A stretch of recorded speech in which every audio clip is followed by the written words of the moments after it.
Baik, assalamualaikum warahmatullahi wabarakatuh. Selamat siang ya. Hari ini kita akan coba membahas rangkaian separator ya. Dimana yang menjadikan pembelajaran oleh kami ini adalah Quanta ZE7 Rev D. Apa itu rangkaian separator? Rangkaian separator adalah rangkaian power selector di mana rangkaian ini menentukan dari mana sumber listrik didapat gitu. Ya. Apakah didapat dari adaptor atau didapat dari baterai. Nah, yang sekarang pertama yang akan saya jelaskan, baterai tidak terpasang. Jika baterai tidak terpasang, apa yang akan terjadi? Maka ketika baterai tidak dipasang, DC crash ini tidak mengeluarkan tegangan, artinya masih 0 volt ya. Kalau baterai tidak dipasang. Nah, lalu adaptor dihubungkan ke motherboard ya, ini adalah dari adaptor. Ini mengeluarkan tegangan 19 volt. Gitu. Nama jalurnya adalah VA. VA. Nah, VA ini adalah volt adaptor.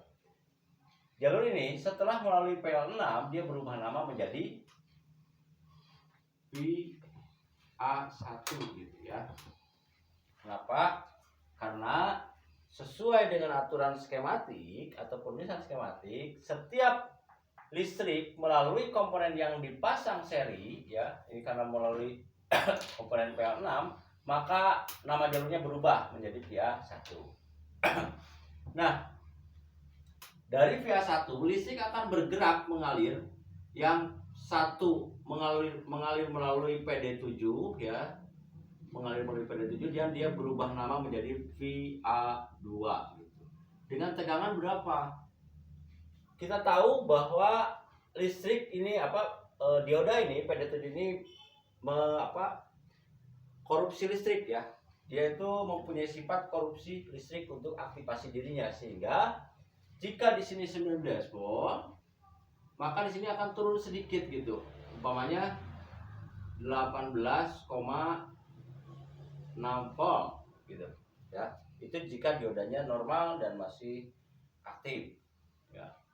Nah, hanya untuk memudahkan perhitungan pada divider ini, anggaplah ini tidak korupsi sehingga tegangannya sampai sini itu mentok di sini 19 volt gitu ya.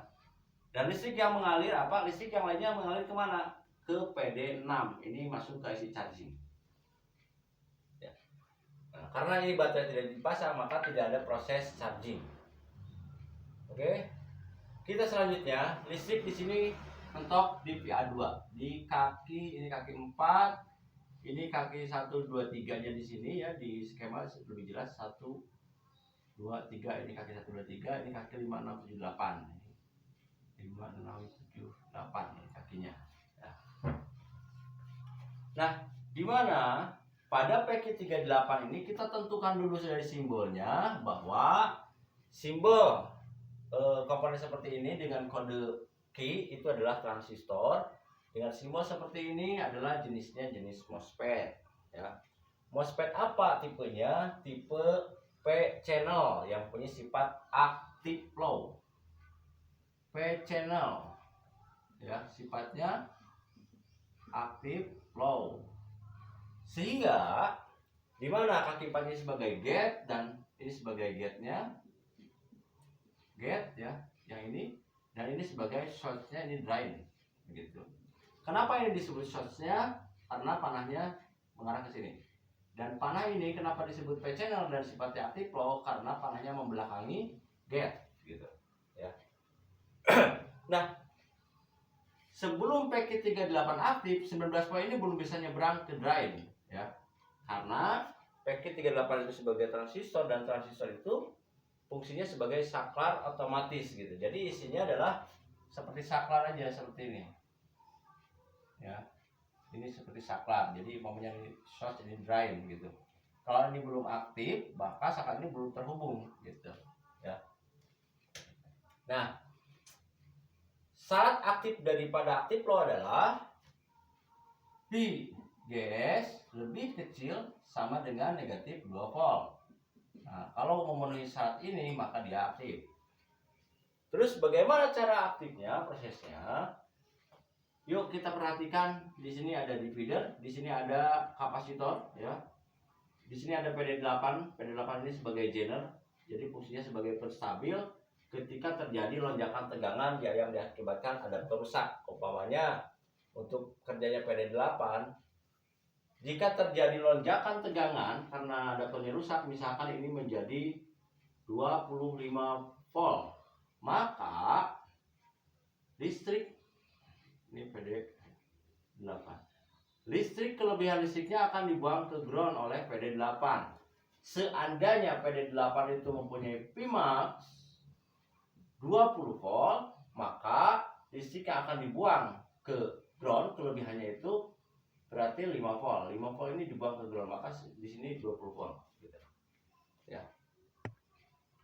Begitu. Atau misalkan biar gampang, katakanlah anggaplah Pmax itu 19 volt.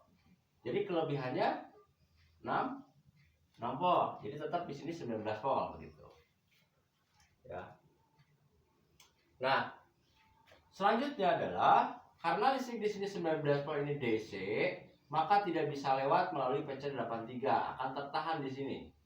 Tidak bisa lewat, ya.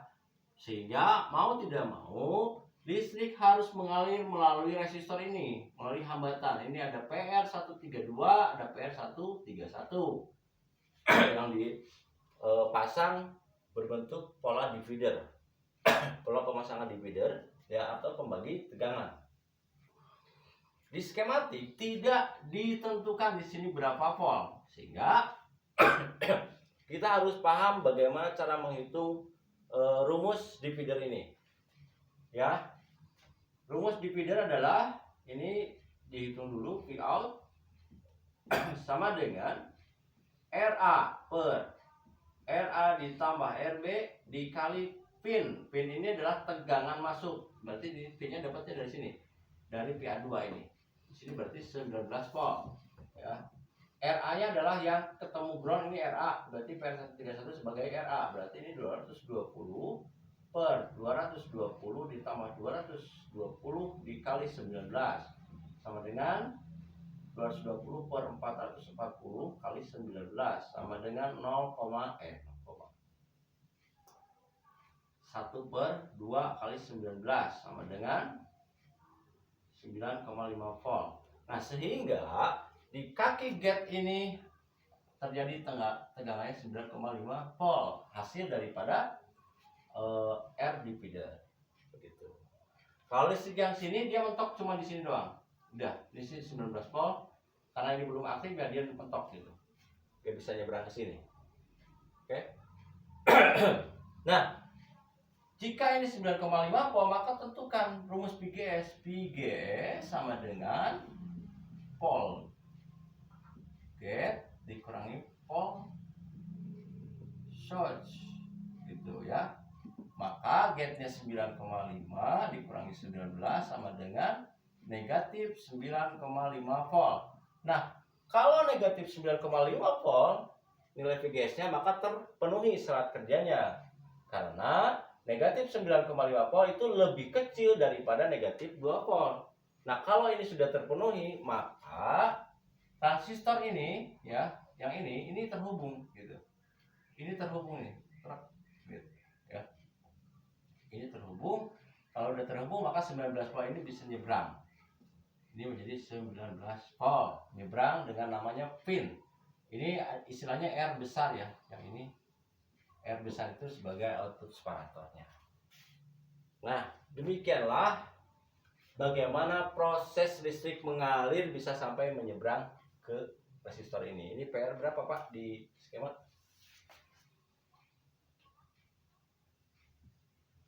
PR 133 ya. Ini jadi kalau untuk mengukur output separator ya tinggal di PR 133 aja diukur. Ya. Betul. 0 langsung ke ya. Kalau mau tahu output separatornya ada enggak, 19 volt udah nyampe belum ke output separator, maka kita ukur tegangannya ya menggunakan voltmeter DC gitu ya. Yang diukur adalah tegangannya. Itu satu. Nah, sekarang kondisi yang kedua, baterai dipasang gitu. Ini ada perbedaan, Pak. Kalau baterai dipasang, apa yang terjadi? Ini baterai dipasang, ya. Baterai dipasang, adaptor dipasang, gitu, ya. Ketika baterai dipasang, maka IC SIO akan mendeteksi baterai terpasang, gitu. IC SIO ini akan mendeteksi atau mengetahui bahwa baterai itu dipasang. Kalau baterai dipasang, maka DC crash ini akan berubah menjadi 3 volt. Dari mana 3 volt? Dari IC SIO. IC SIO akan mengirimkan signal DC crash ini 3 volt. 3 volt ini akan mengaktifkan PECI 40, ini 3 volt, ini juga 3 volt. Jadi akan mengaktifkan PECI 40 dan PECI 39. Begitu.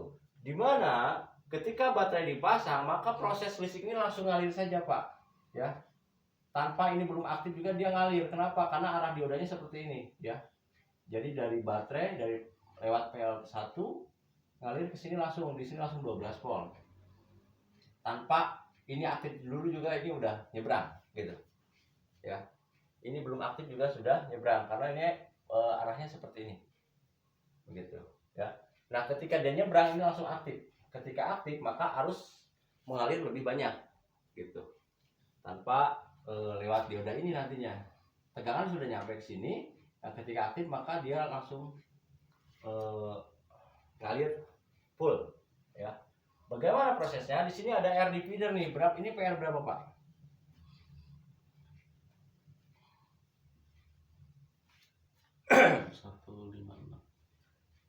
PR 156 yang ini. Iya. Ini PR 156, terus yang ini 157.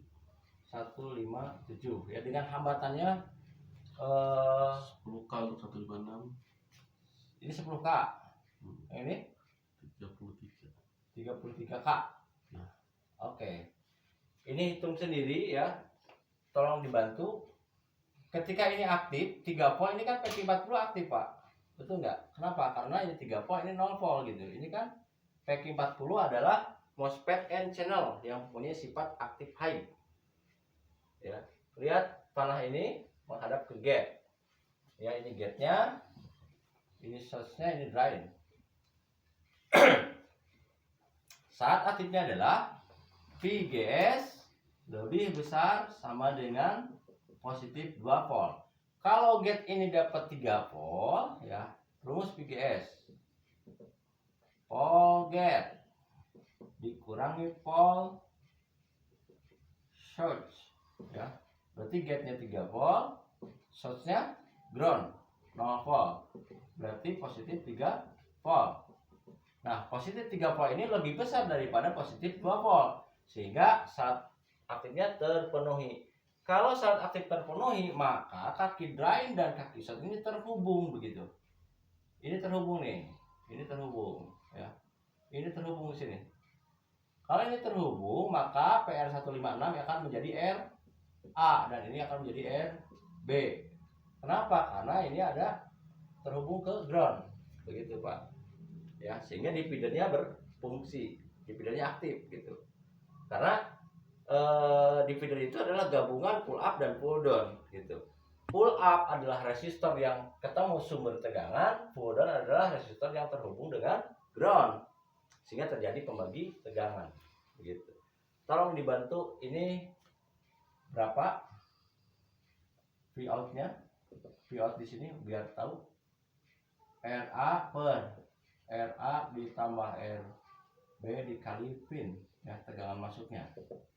RA-nya 10K per 10 ditambah 33 kali berapa? 12 ya. Berapa? 10 per 43 ya. Kali 12. Kira-kira berapa, Pak? Kurang lebih.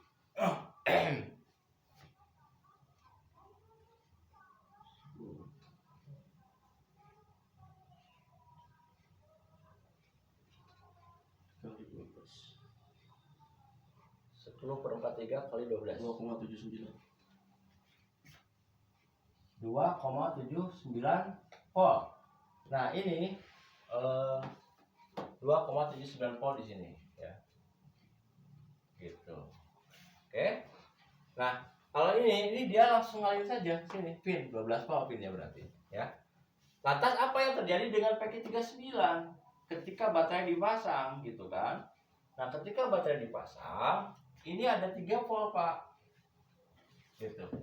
Dan kita tahu bahwa PQ39 itu adalah transistor. Jadi ada 2 transistor di dalam PQ39 yaitu BJT, yang bawah aktif high, yang atas aktif low, begitu ya. Ingat ini jenis BJT kenapa disebut aktif high? Karena panahnya membelakangi basis ya. Ini ada komponen di dalam komponen, hanya kita tidak bisa mengukur berapa di sini tegangannya, yang jelas ini lebih besar, begitu. Sehingga ini kan rumus PBE-nya, syarat aktifnya adalah PBE lebih besar sama dengan positif 2 volt ya. Untuk yang ini, karena di sini ada 3 volt, maka ini syaratnya terpenuhi gitu. Karena ini emitornya, ini emitor, ini basis gitu ya. Syarat aktif terpenuhi maka ini aktif. Kalau aktif maka kaki yang ini ya, umpamanya ini 1, 2, 3, kaki 4, ini kaki 5, ini kaki 6. Kaki 3 dan kaki 4 akan terhubung kalau ini sudah aktif. Kalau ini sudah terhubung maka R yang di sini ini menjadi pull down, maka fungsi divider ini akan aktif, begitu. Divider ini kita tidak diketahui nilainya karena tidak bisa mengukur di dalamnya gitu Pak. Kita tidak bisa mengukur tegangan di dalam ini gitu. Yang bisa diukur adalah di kaki ini, begitu. Tapi yang jelas ini akan aktif. Kenapa? Karena terjadi divider dan ini akan terjadi pengurangan. Kalau saja anggap ini nilainya sama, resistor ini hambatannya sama, misalkan misalkan hambatannya 220K atau 200K, 200K misalkan ya, maka di sini akan 9,5. Kalau di sini 9,5 dikurangi 19 volt, maka nilainya akan lebih rendah gitu Pak. Kalau lebih rendah maka ini akan aktif. Kalau aktif maka ini kaki 1 dengan kaki 6 akan terhubung. Ini terhubung. Kalau terhubung maka di sini akan menjadi 19 volt. Kalau di sini 19 volt maka PQ38 tidak akan aktif. Lantas listrik dari adaptor buat apa? Di sini cuma mentok aja di sini 19 volt, nggak nyebrang ke sini karena output separator didapat dari baterai. Kenapa harus dari baterai? Karena baterai adalah sebagai main power atau sumber listrik utama untuk laptop tuh dari baterai. Kalau rusak jempol tabrakan ya kalau terus. Ya, betul. Bisa terjadi tabrakan, kalau tabrakan bisa jadi nggak ada charging nanti. Antara 19 sama 12 kalau terhubung Ya. jempol ya. Gitu. Bisa ambigu nanti, jadi nggak bingung nanti si output separator bingung ini sumber listrik dari mana nih gitu loh. Harusnya pakai salah satu ya. Pakainya harus salah satu, nggak boleh dua-duanya. Fungsinya itu alat biar nyetop satu salah satu. Ya. Pakai ini di stop ya. Di stop gitu. Jadi listrik dari sini di stop, nggak boleh nyebrang. Yang boleh nyebrang hanya dari baterai saja sebagai tegangan utamanya. Begitu. Lantas yang 19 volt dari mana? Fungsi adaptor. Dari sini fungsinya untuk charging Pak. Begitu. Ini dialihkan ya. dialihkan ini ke sini. 19 volt akan bekerja untuk rangkaian charging. Sehingga listrik dari baterai dipakai, tapi dia juga diisi gitu Pak. Begitu. Ya. Oke, jadi di sini akan menggunakan pemahaman ketika kita belajar tentang resistor, belajar di transistor. Kalau nggak paham dari resistor, bingung analisis ini Pak. Gitu. Karena di rangkaian itu, di skematik itu tidak ditulis begitu. Tegangannya harus berapa. Jadi kita harus paham betul. Oke Pak, ada yang mau ditanyakan? Cukup ya. Artinya logikanya sudah masuk gitu kan. Begitu. Jadi kalau dari baterai ya listrik langsung nyebrang saja. Iya, urutan cara kerjanya itu kan berdasarkan ini.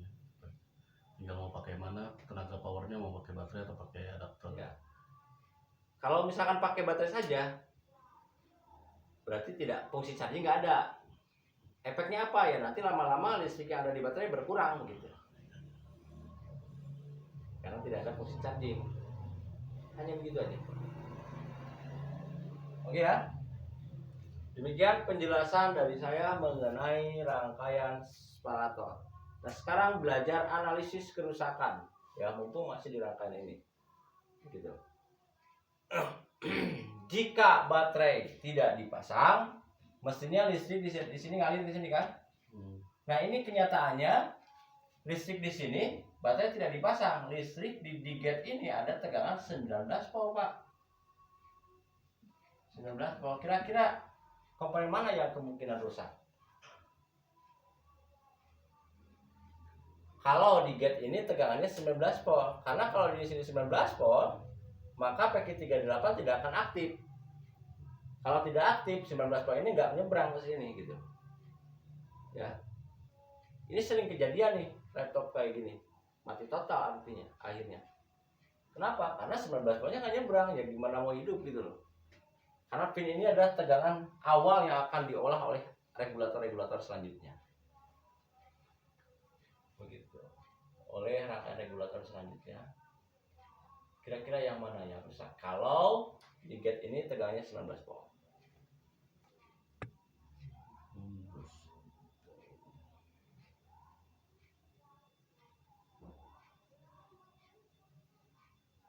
PQ39.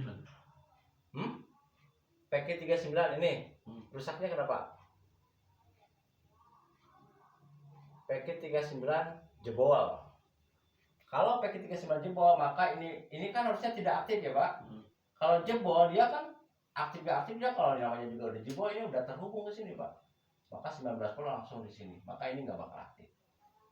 Oke, itu satu kemungkinan yang rusak. Yang kedua, kemungkinan yang rusak selanjutnya adalah PR131. Apa kerusakannya? PR131 bisa kerusakannya putus. Gitu. Kalau ini putus, maka fungsi divider nggak ada toh. Benar? Maka listrik akan masuk ke sini, truk langsung ke sini 19 volt. Begitu. Oke, Pak? Ya, apa? Voltasenya nggak terbagi langsung. Nggak terbagi. Berarti cuma pull up aja mengisi tegangan gitu. Maka listrik kali ini sini langsung 19 volt. Atau ini bagus ya. Ini bagus. PQ38 bagus, nggak ada kebocoran. PC83 jebol. Kalau PC83 jebol, maka listrik akan lewat sini. Jika PC83 jebol, maka listrik lewat sini. Tidak akan lewat divider. Sesuai dengan sifat listrik, dia mengalir dari potensial tinggi ke potensial rendah. Dan kedua, listrik mengalir ke jalan yang mulus, tidak ada hambatan. Begitu. Karena PC83 jebol, maka listrik akan memilih jalan sini. Karena di sini tidak ada hambatan. Gitu. Lebih mulus. Dia nggak mau lewat yang antri yang ada dihambat. Nah, dia langsung ke sini. Maka di sini menjadi 19 volt. Kalau di sini 19 volt, maka PQ38 tidak akan aktif. Dan laptop mati total. Begitu. Ini kalau paham ini, kalau ada kerusakan yang di output separatornya tidak ada tegangan atau tidak nyebrang, ya, ini sangat mudah sekali analisisnya kalau kita sudah. Jadi analisa awal itu mesti cari tegangan yang di PR133 ini ya. Betul sekali, Itu Pak. langkah pertama berarti. Langkah pertama. Kalau itu ditentukan bermasalah apa enggak, kalau bermasalah berarti Cari mundur. Nah, urut mundur. Paham maksudnya. Wow ya. Inilah tegangan sumber awal yang harus ada adalah listrik nyampe di PR133. Di pin. Oke ya, mudah-mudahan bisa memahami ini ya, dan teman-teman yang lain juga yang nonton video saya juga bisa tambah wawasan, tambah ilmunya ya. Semoga bermanfaat. Assalamualaikum warahmatullahi wabarakatuh. Waalaikumsalam.